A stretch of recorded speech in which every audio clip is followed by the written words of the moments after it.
Friends, पिछले भाग में आपने पढ़ा था मंच पर ढोलकी और मंजीरे वाले बैठकर अपने वाद्य यंत्र दुरुस्त कर रहे हैं। तब तक आप थोड़ा सा तैयार हो जाइए। रो रो कर आंखों का काजल बह गया है। महुआ ने अपने हाथों से राधिका के आंसू पोंछे और उसके बाद राधिका ने अपना हुलिया ठीक किया और मंच की ओर बढ़ चली। वह पहली बार मंच पर चढ़ी थी। उसने मंच के पैर छुए और ईश्वर को याद किया। अब उसकी बारी थी। संगीत शुरू हुआ और राधिका का नृत्य भी शुरू हो गया।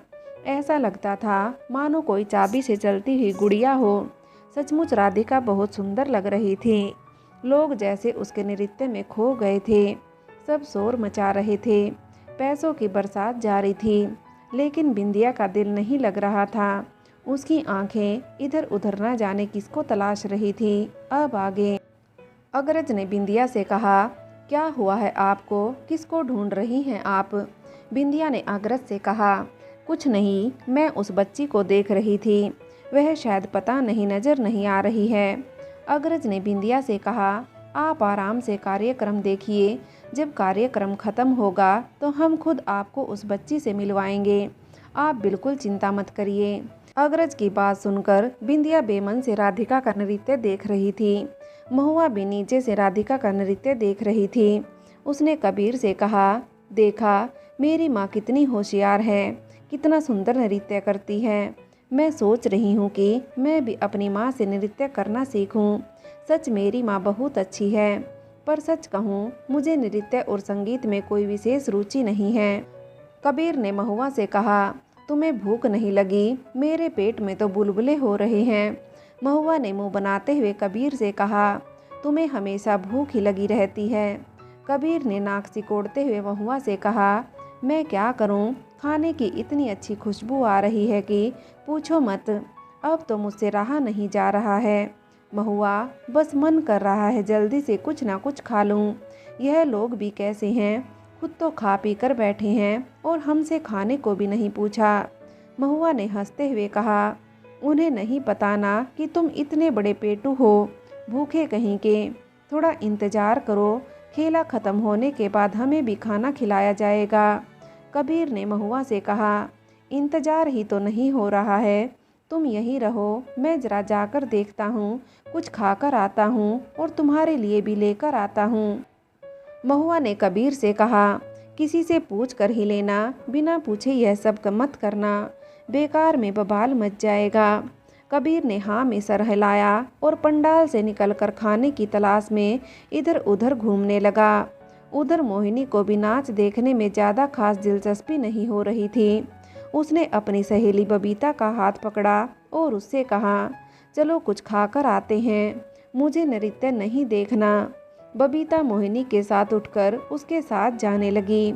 अभी मोहिनी थोड़ा आगे निकली ही थी कि तभी उसकी नज़र कबीर पर पड़ी। कबीर इधर उधर अपना सर घुमाकर खाने की तलाश कर रहा था। मोहिनी ने बबीता से कहा, यह कौन है? मुझे तो चोर लगता है, देखो कैसे इधर उधर ताक झाँक कर रहा है। बबीता ने मोहिनी से कहा, तुम्हें हमेशा हर कोई गलत क्यों लगता है? हो सकता है कोई गांव वाला हो, या हो सकता है इस मंडली से कोई आया हो, किसी की तलाश कर रहा हो। तुम हमेशा लोगों को गलत ही समझा करो। बबीता की बात पर मोहिनी ने हंसते हुए कहा, तुम रुको जरा, मैं इसे मज़ा चखा कर आती हूँ। यह जो भी हो, मुझे इससे तो पंगा लेना है। मेरा पूरा दिन ऐसे ही बीत गया बिना किसी लड़ाई झगड़े के। अब किसी ना किसी को तो मेरे हत्थे चढ़ना ही होगा। ऐसा कहकर मोहिनी कबीर की तरफ जाने लगी। सचमुच कबीर चोरों की तरह इधर उधर देख रहा था और तभी अचानक मोहिनी उसके सामने आ गई। उसने कबीर से आंखें चढ़ाते हुए कहा, क्या ढूंढ रहे हो? और मोहिनी को देखकर कबीर आश्चर्यचकित रह गया।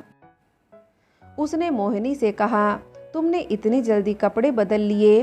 वैसे यह कपड़े तुम्हारे ऊपर और भी ज़्यादा सुंदर लग रहे हैं। सच तुम आज बहुत खूबसूरत लग रही हो।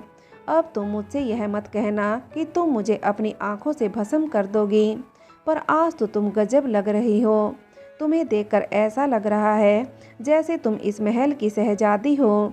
कबीर की अजीब सी बातें सुनकर मोहिनी अपना सर खुजाते हुए कुछ सोचने लगी। यह क्या बकवास कर रहा है?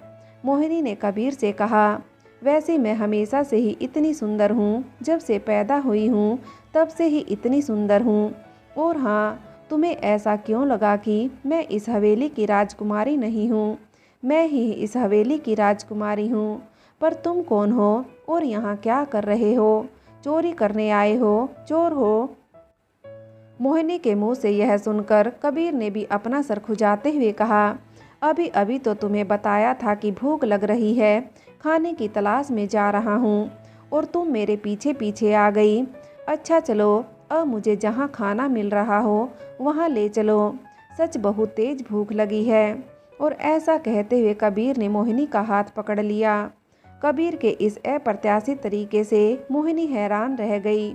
उसने कबीर से अपना हाथ नहीं छुड़ाया, वह बस कठपुतली जैसी उसके पीछे पीछे चल दी।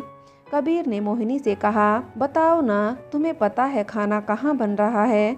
मोहिनी ने बस हाँ में सिर हिलाया और कबीर से कहा, वह उधर।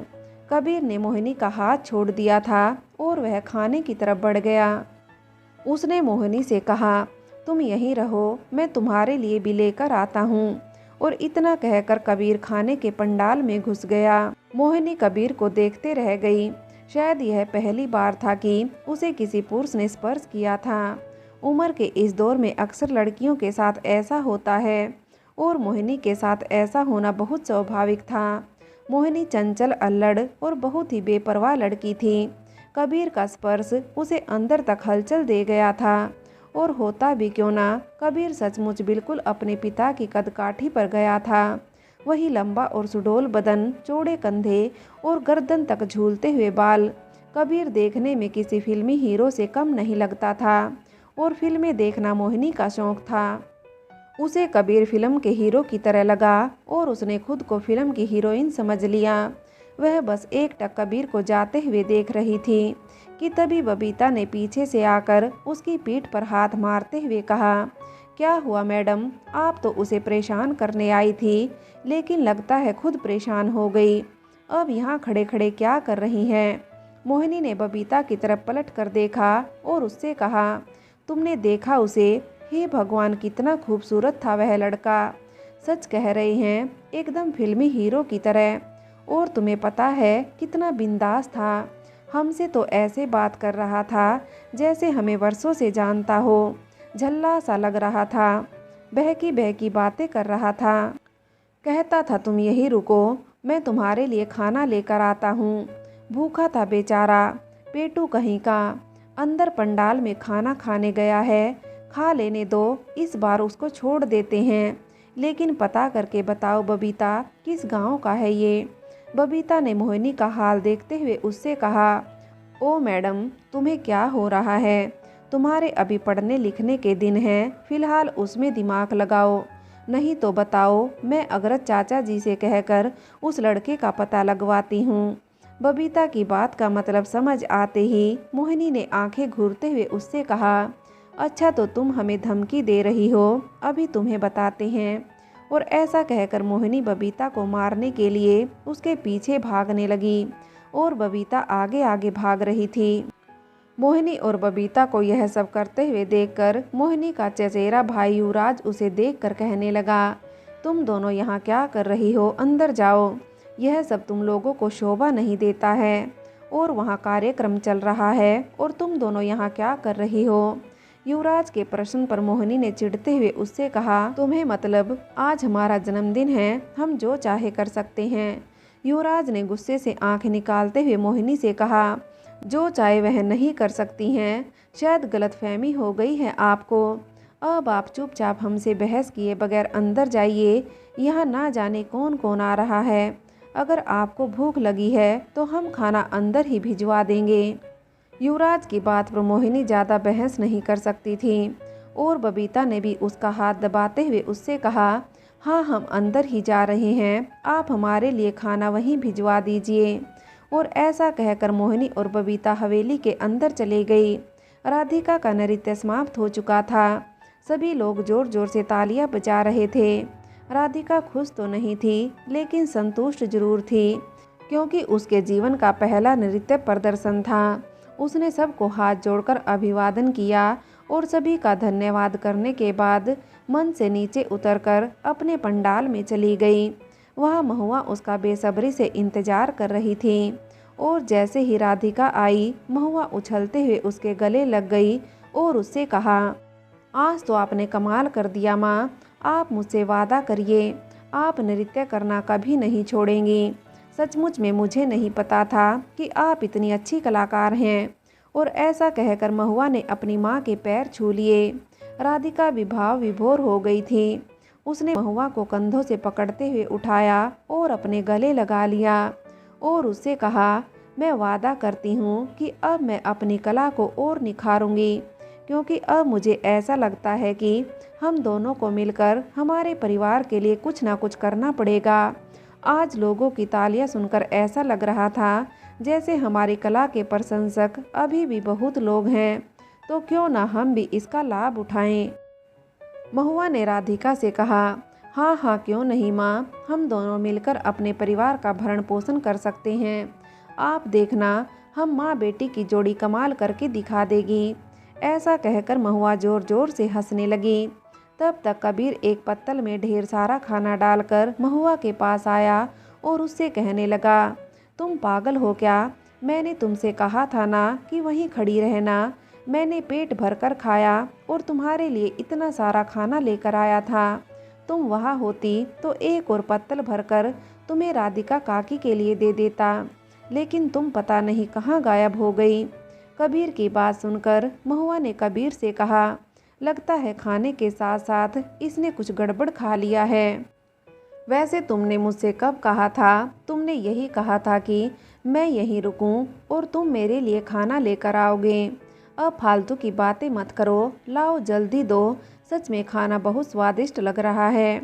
और ऐसा कहकर महुआ ने कबीर के हाथ से पत्तल छीन ली और जल्दी से पूरी का कोर तोड़कर अपनी माँ के मुंह में डाल दिया। राधिका ने महुआ से कहा, तुम खाओ महुआ, मेरा मन नहीं है।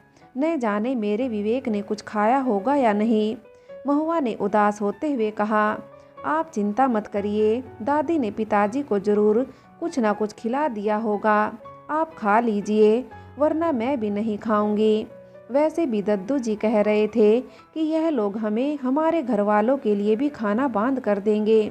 आप चिंता मत करिए, आज तो इन लोगों के खाने की दावत होगी और हमारे बरगद के नीचे नाच गाना। सिर्फ यह लोग ही जन्मदिन नहीं मनाते हैं, हम गरीबों का भी जन्मदिन भी बहुत धूमधाम से मनाया जाएगा।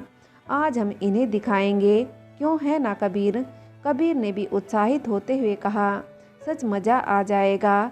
पहले तुम लोग खाना खाकर देखो, तुमने ज़िंदगी में इतना स्वादिष्ट खाना नहीं खाया होगा।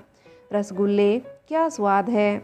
और यह रायता, सच कह रहा हूँ महुआ, इतना मज़ेदार रायता तुमने पहले कभी नहीं चखा होगा। और यह खीर भी खाकर देखना, कितनी लजीज है कि पूछो ही मत। न जाने कितने तरीके के मेवे पड़े हुए हैं इसमें। और यह आलू की सब्ज़ी इतनी स्वादिष्ट है कि क्या बताऊं। कुछ व्यंजनों के तो मैं नाम भी नहीं जानता था, इसलिए पत्तल में नहीं रखा, पता नहीं क्या था। और सच कहूँ तो यह पत्तल छोटी पड़ जाती, पर उनके पकवान ख़त्म होने का नाम ही नहीं ले रहे थे। मैं तो जो सामने था बस वो ले आया। अब तुम जल्दी से खा लो और काकी आप भी खा लीजिए, आपको भी भूख लगी होगी। कबीर की बात सुनकर महुआ और राधिका वहीं नीचे बैठकर खाना खाने लगे थे कि तभी कबीर ने महुआ से कहा, तुमने फिर दोबारा यह कपड़े पहन लिए, उन कपड़ों में ज़्यादा अच्छी लग रही थी, इतनी जल्दी दोबारा कपड़े बदल लिए।